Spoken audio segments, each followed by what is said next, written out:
Bonsoir la famille, j'espère que Dieu vous a gardé en très bonne santé. Je suis vraiment heureuse de vous retrouver pour notre rubrique Friday Story.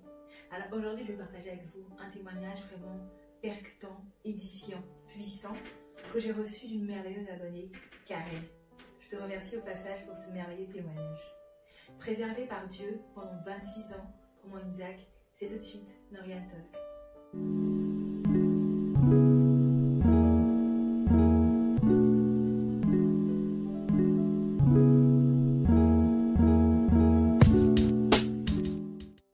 Tout commence à l'âge de 11 ans. Un jour à l'église, un pasteur de l'église approcha Karen pour lui donner ce message. Arrange-toi pour ne pas avoir de relations sexuelles jusqu'à ton mariage. Sinon, tu risques d'avoir une grossesse qui va te gâcher la vie. Karen fut choquée. Pour une petite fille de 11 ans, c'était quand même un peu trop. Mais même à cet âge, Dieu nous donne souvent la capacité, la sagesse, le discernement de comprendre certaines choses, de comprendre ce qui est important. Karen garda donc ce message au fond de son cœur. Et une chose est de comprendre et de garder un message, et une autre est de le mettre en pratique. Karen avait perdu son père assez jeune. Elle avait 9 ans quand elle a perdu son père. Et cela avait causé en elle un grand manque, un grand vide. Elle manquait beaucoup d'affection paternelle. Et à l'adolescence, elle a eu l'habitude, le réflexe, le ressentiment qu'elle devait trouver cette affection-là dans les bras des hommes. Mais Karen était comme divinement protégée. Car à chaque fois qu'elle avait un copain qui tentait un rapprochement un peu trop sérieux, Karen recevait des appels de proches à elle qui lui disaient qu'il avait vu dans un songe où elle était enceinte dans une très mauvaise posture. Et des fois même ses proches-là donnaient le nom même du copain avec qui elle était sans le connaître. Tous ces appels causaient des frayeurs énormes à Karen qui tout de suite après rompait avec le copain et se calmait un temps. Mais elle finissait toujours par retomber dans ce cercle-là, trouver un autre copain et la même chose se reproduisait. Elle recevait des songes, elle recevait des appels, elle recevait des personnes, des messages qui lui disaient toujours la même chose. Karen avait tendance à retomber dans ce cercle vicieux-là. Pourquoi? Parce qu'elle avait besoin d'attention paternelle. Elle avait besoin qu'on l'aime, qu'on la regarde. Et aussi, elle avait des besoins financiers. Étant orpheline avec une mère qui avait peu de moyens, toutes les conditions étaient vraiment réunies pour tomber toujours dans ce cercle vicieux. Un jour, par le biais d'une amie à l'âge de 18 ans, elle fit la rencontre d'un monsieur musulman qui avait 20 ans de plus qu'elle. Ce monsieur pourvoyait à tous ses besoins financiers, et ça sans rien lui demander. Après un an de relation, ce qui devait arriver arriva. Le monsieur en question, son copain, a commencé à lui faire des avances, a commencé à lui demander des choses. Elle refusait, et plus elle refusait, plus il lui mettait une pression énorme, jusqu'à ce qu'il commence à la traiter de tous les noms, de matérialiste, de profiteuse, d'ingrate. Et là, le diable a commencé à faire son travail d'accusateur. Elle a commencé à se sentir coupable, à se dire en elle-même, il n'a pas tort au fond.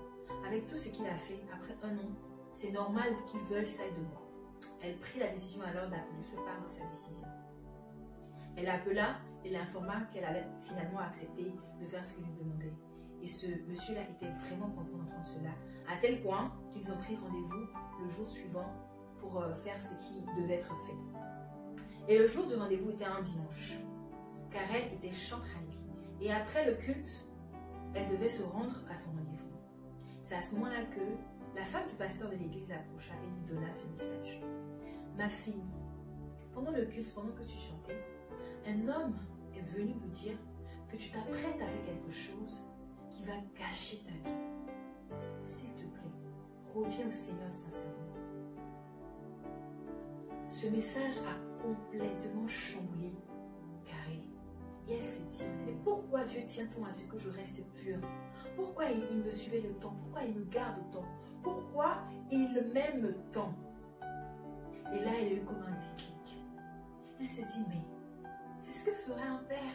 Il me protégerait, il prendrait soin de moi, il me guiderait de telle sorte que je ne fasse pas des bêtises. C'est ça un père. C'est ce que Dieu est pour moi. Alors pourquoi je m'évertue à chercher cette attention-là dans les bras des hommes? Et là, elle prit la décision, fermement, de se donner à Christ. Comme vous avez pu le voir, car elle était chrétienne, elle allait à l'église, elle était même chantre. Mais une chose est d'aller à l'église et une chose est de donner sincèrement son cœur à Dieu. C'est ce jour-là que Karen décida de créer une véritable connexion avec le Seigneur, de se donner réellement à Dieu. Et un jour, pendant qu'elle était à l'église avec un ami, un homme de Dieu est venu lui donner ce message. Si tu te consacres réellement au Seigneur, il t'enverra un homme du ciel. Car elle fut convaincue de cette parole-là. Pourquoi? Parce qu'elle-même, lorsqu'elle priait, Dieu lui révélait des choses. Dieu lui montrait quelqu'un venu de très loin dans sa vie. Elle gardait ce message profondément dans son cœur et continuait serment son alliance avec Dieu. Un jour, un homme venu d'Angleterre était venu assister. Et ce jour-là, car elle chantait, elle était de service à l'église. Le culte s'est bien passé, tout s'est terminé. Quelque temps après, son pasteur l'a appelé et lui a dit: « Tu te souviens de cet homme qui est venu d'Angleterre et qui a fait le culte avec nous ?» Il répondit oui. Son pasteur lui dit: « Cet homme a un fils. Et lorsqu'il t'a vu chanter, il a été convaincu que tu devrais être la femme de son fils, que tu serais la femme de son fils. Mais à une condition. Laquelle? Eh bien, que tu sois vierge. »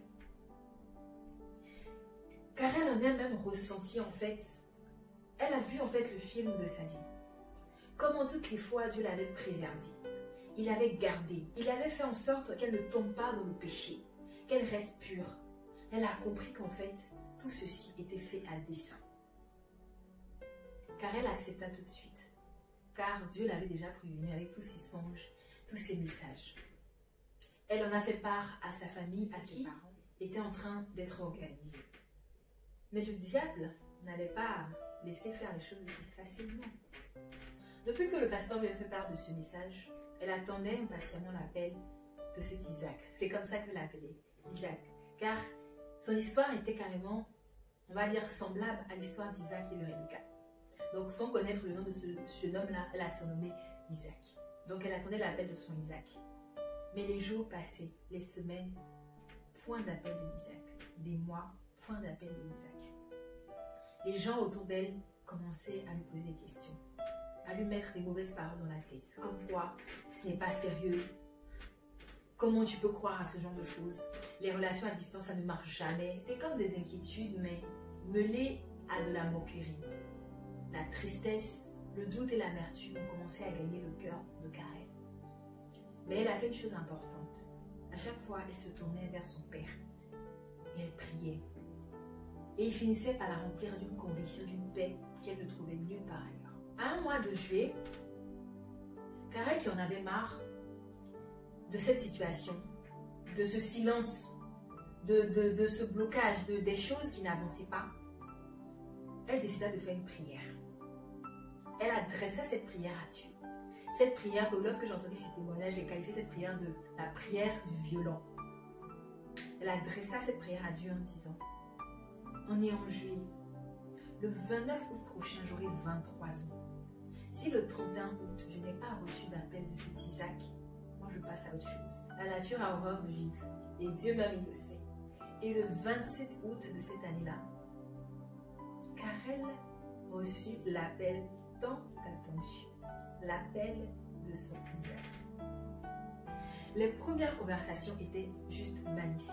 C'était comme s'ils se connaissaient depuis toujours.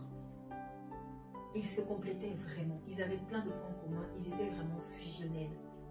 Et un jour même dans la conversation, Karen lui a demandé mais pourquoi il a mis autant de temps à l'appeler. Et il lui a dit ceci: lorsque mon père m'a fait part de ce message, j'avais besoin de trouver la conviction. J'avais besoin de trouver vraiment la vérité en moi avant de pouvoir t'appeler. Mais si je savais ce qui m'attendait, je l'aurais fait à la minute même où il me l'avait annoncé. C'est ainsi que les deux amoureux ont commencé leur relation à distance par des appels, des messages et tout ce que vous connaissez des relations à distance. Mais les jours passaient, les mois passaient et les deux amoureux ne s'étaient pas encore vus. Cela commençait à peser. Et des voix autorisées, comme Karen l'a dit si bien, c'est-à-dire ses parents, ont commencé à lui mettre la pression en lui disant: mais depuis tu parles avec ce jeune homme, on ne le voit pas. C'est quelle relation où les gens ne se croisent pas, toujours au téléphone. Ce n'est pas sérieux. Si ça continue comme ça, tu vas devoir y mettre un terme. Tu vas devoir faire un choix entre cette relation-là et nous. La pression était devenue tellement énorme que cette jeune fille Karen en a failli devenir folle. C'était trop pour elle. Et comme si cela ne suffisait pas, le diable allait encore remuer sa queue. Karen est tombée dans un cercle de maladie. En l'espace d'un mois, elle est opérée 2 fois. Elle a eu des maux comme l'appendicite, l'hernie en fibrome, l'occlusion intestinale. Elle en a failli mourir. Elle était tellement désespérée, tellement touchée, tellement pesée par cette situation qu'elle fait une prière de désespoir, une prière à son Dieu, lui demandant, mais Seigneur, pourquoi tout ceci? Et Dieu lui mit ce verset dans son cœur, cette parole dans son cœur. Ils te combattront, mais ils ne te vaincront pas. Car elle finit par avoir la victoire sur cette maladie. Elle a retrouvé la santé. L'ennemi croyait qu'avec toutes ces épreuves-là, sa relation avec son Isaac finirait par prendre un coup. Mais hélas, c'est le contraire qui s'est produit.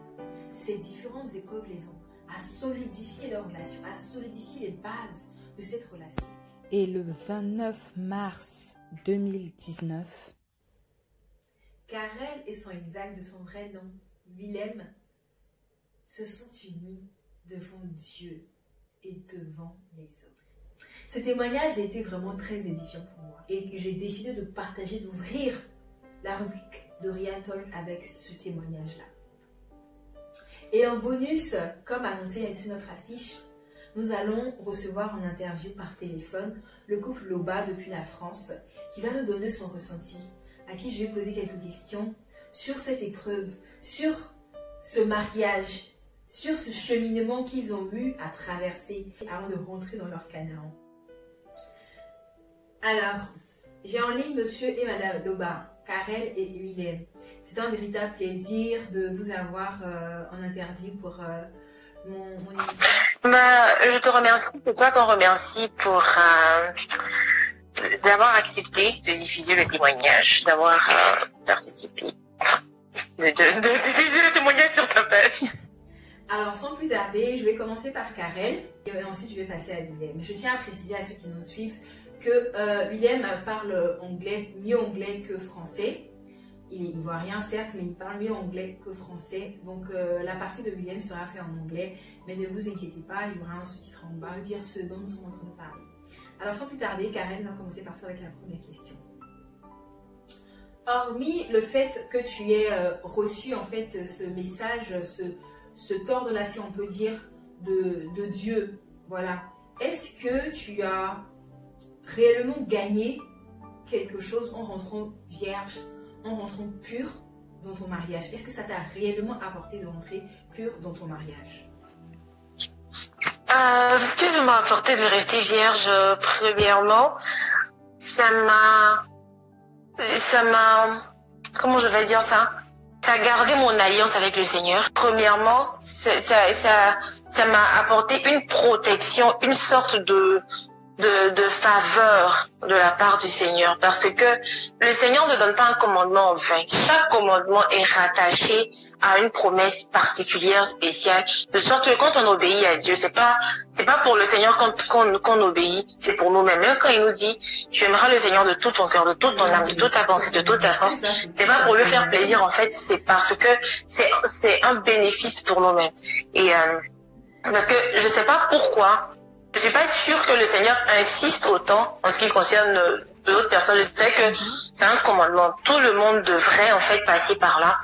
Mais le fait qu'il ait insisté comme ça à mon niveau, je me suis dit certainement qu'il y avait une réclamation satanique quelque part. Des fois dans les familles, il y a des réclamations, il y a plein de choses. Et la réclamation peut laisser toutes les personnes et puis attaquer une seule personne. Quand on arrive à mon niveau, puis on dit que toi, arrange-toi pour ne pas faire ça. Je me sens couverte, je me sens protégée par le Seigneur. Et quand je regarde toutes les attaques que j'ai subies côté de ma santé et tout, je me suis dit, waouh, si je n'avais pas obéi, je ne serais pas de ce monde-là. Et après, ce que j'ai gagné dans mon mariage, c'est la confiance de mon mari. C'est-à-dire que moi, je suis extravertie.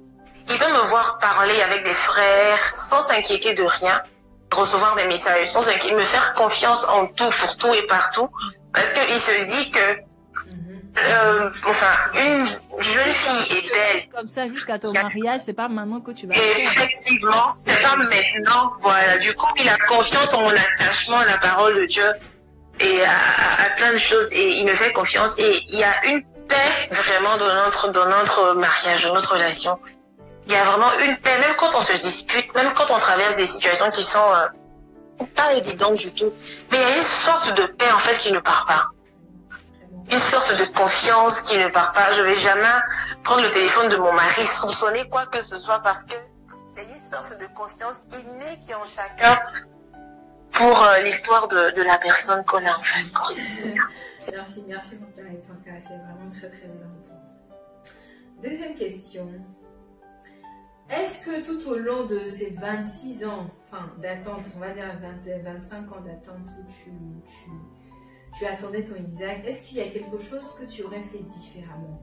Est-ce qu'il y a quelque chose que tu as fait pendant ces années-là que tu aurais souhaité ne pas avoir fait? C'est clair qu'il y a forcément quelque chose que j'allais faire différemment. Et ce qui me vient en tête automatiquement, c'est mon attachement au Seigneur.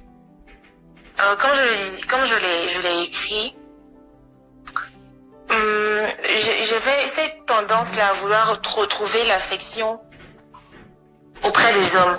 Quand je dis homme, c'est pas forcément le masculin, mais c'est tout ce qui est personne en fait. Et ça a créé en moi un véritable déséquilibre sans que je ne m'en rende compte. J'ai plus attendu des hommes qu'attendre de Dieu, ce qui m'a créé beaucoup de blessures. Et ce que j'allais faire différemment, c'était de mettre toutes mes pensées sur le Seigneur. Parce qu'à un moment donné, quand tu te sens, quand tu as le sentiment de rejet, et que le Seigneur dépêche des personnes autour de toi pour te soutenir, quand tu fais pas attention, tu finis par tirer tes forces, tes ressources des personnes qui sont autour de toi. Et quand les personnes autour de toi commencent à s'opposer à la vision que Dieu t'a donnée, ça devient un problème. C'est vrai que le Seigneur m'a fortifié, mais je veux dire que si j'étais j'avais pas ce sentiment-là, ou cette tendance à m'appuyer sur les hommes côté affectif, je suis sûre que j'aurais atteint un autre niveau et certainement, j'aurais mieux vécu les choses. Voilà. D'accord. La question que beaucoup se posent, beaucoup se disent en eux-mêmes, l'excuse que beaucoup de gens ont pour ne pas se préserver jusqu'au mariage. Est-ce que tu avais peur? Est-ce que tu avais peur pour la situation, on va dire, sexuelle dans ton couple? Est-ce que tu appréhendais que ça ne soit pas comme tu l'espérais ou pas? Est-ce que tu avais peur? Honnêtement, j'ai jamais eu peur. Je me suis jamais inquiétée. Franchement, non. C'est vrai que je me posais des questions quelquefois, mais inquiétude, non, pas du tout. Enfin, j'imaginais quelquefois, je me suis dit, est-ce que, en fait, des petites interrogations drôles avec mes sœurs et tout ça, mais inquiétée, non, jamais. Parlant même de son caractère, on va me demander, attends, mais comment tu peux te mettre en couple avec quelqu'un que tu ne connais pas? T'as pas encore fréquenté le mariage, il y a deux, il faut vous connaître et tout ça. Et je leur disais que le Seigneur me connaît. C'est pas possible qu'il m'envoie quelqu'un avec qui je ne peux pas m'entendre. Accepter d'être avec lui ne veut pas dire qu'on va se marier demain, mais j'accepte sur la base de la confiance en Dieu. Et le Seigneur ne peut pas non plus me donner quelqu'un avec qui je ne serai pas satisfaite sexuellement. Si c'est si important pour lui qu'on le fasse dans le mariage, pourquoi donner quelqu'un qui ne va pas nous satisfaire? Il n'est pas méchant. Si il te dit que tu marches dans la chasteté et ton mariage, il ne peut pas te donner un homme qui ne va pas te satisfaire, c'est impossible. Dieu n'est pas comme ça, il ne fait pas ça. Merci Karen, merci beaucoup. Alors, maintenant je vais passer à Guilherme. Thank you for coming for this interview, it's so important for me. So, first question, how did you decide, okay, I want to stay virgin for my wedding, for my wife, for my future wife? Because it's so weird, you know, guys, this day is so rarely to understand, to see guys do the things like this. So tell me, William.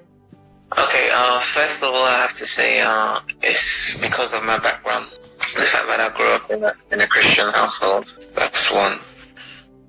And after that, I have to put it down simply to the grace of God. Because there are loads of people who have grown up in Christian households, but outside of the home, they live a completely different life. It's like a person with two faces. At home, they're quiet, they're nice, but when they are outside, They do what people of this world do. And for me, basically, like I said, it's the grace of God, first of all. My father was a pastor, so he always advised me on the subject of you have to wait until you get married. You have to wait before having sex. If you don't wait, it's the likelihood is that you will fall, you will get addicted. So it's better to wait. The thing is, I have my parents. I saw them suffer a lot, and being the eldest in the family, for me, I told myself that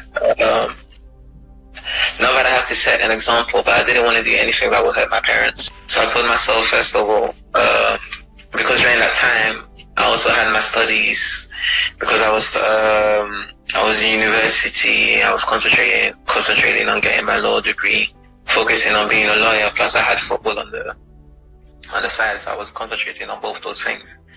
So basically, if I wasn't studying, I was mostly at football training. If I wasn't at football training, I was at home sleeping because I was so tired.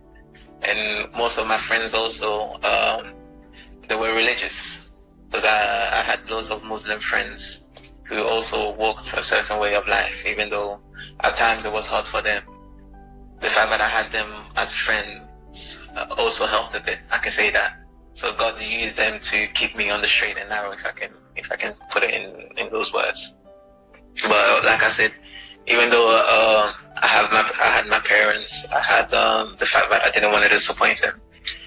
I have to put it down and go back to the fact that it was the grace of God, because it's not everyone that is able to keep away from certain temptations. But people who know me, apart from that side of me that doesn't get involved with women, William is just a normal person. Apart from that, so they will always joke around with me, try to tackle me and make me laugh at certain times. But yeah, they understood my decision, they understood my background. So that's it, basically. But I underline again, it was the grace of God. Oh, thank you so much for the answer. Thank you. It's so complex, because I had another question to ask you, but you are already answering it, so it's perfect. So my next question is the same question that I asked to your wife. Were you afraid to will not be sexually satisfied in your marriage? Okay. Well, for me, if I'm totally honest, when I thought of it, the fact that I was a virgin, the fact that she was a virgin, I told myself that even if I'm the worst lover in the world, she wouldn't know. She doesn't have any other experiences. Yeah. So even now, if we start off bad, the fact that we're both new to. So if I do mistakes, but it's just a thing where we have to communicate. So I wasn't afraid in that respect of what will happen. I was just looking forward to the fact that we will be discovering each other. So the act itself was just a new step in intimacy with each other. Just like learning to walk. It's just a new experience. And the fact that I'm sharing it with her, it makes it even more special. Thank you so much. Thank you.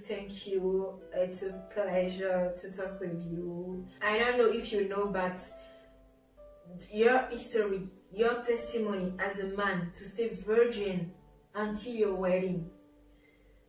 Because in this day, the guy says it's impossible, but you are the proof that with God, we can do anything that you want to do. Merci Karen, merci Lydia, merci d'avoir partagé ce témoignage si édifiant avec moi. Je prie que Dieu, par sa grâce, vous accorde toutes les grâces qui se rattachent au mariage. Que les désirs de votre cœur soient comblés. La Bible dit que nous sommes le sel et la lumière du monde. Que votre lumière brille pour éclairer tous ceux qui sont dans l'obscurité. Et que votre vie puisse emmener de la saveur dans la vie de d'autres personnes, dans le nom puissant de Jésus-Christ de Nazareth. Merci encore. Amen. Merci. Au revoir. Eh bien, c'est ainsi que s'achève notre témoignage. Car elle et son mari, le couple au bas, ils ont tout dit. Je n'ai pas grand-chose à rajouter. Tout ce que je peux dire, ne doute jamais de la fidélité du Seigneur. Quand Dieu te donne un message, quand une prophétie est dans ta vie et qu'il y a des règles, des cheminements par lesquels tu dois passer pour pouvoir atteindre cette prophétie-là, fais-le. Peu importe les difficultés, peu importe les épreuves. Justement, ces épreuves-là sont là pour tester ta foi. Ces épreuves-là sont là pour voir si vraiment tu dois avoir cette grâce que Dieu veut t'accorder. Ces épreuves-là sont là pour voir vraiment si tu mérites cette grâce que le Seigneur a dessinée dans ta vie. La Bible dit qu'il a des projets de bonheur pour nous, des projets de malheur. Tout ce qu'il fait pour nous est bon et c'est à dessein. Alors quand le Seigneur te donne un message par le biais d'un de ses serviteurs ou qu'il te réveille lui-même, garde la foi. Car ce que sa bouche dit, sa main l'accomplit. Car il n'est pas un homme pour mentir. Si vous avez des témoignages aussi édifiants, aussi puissants, n'hésitez pas à partager.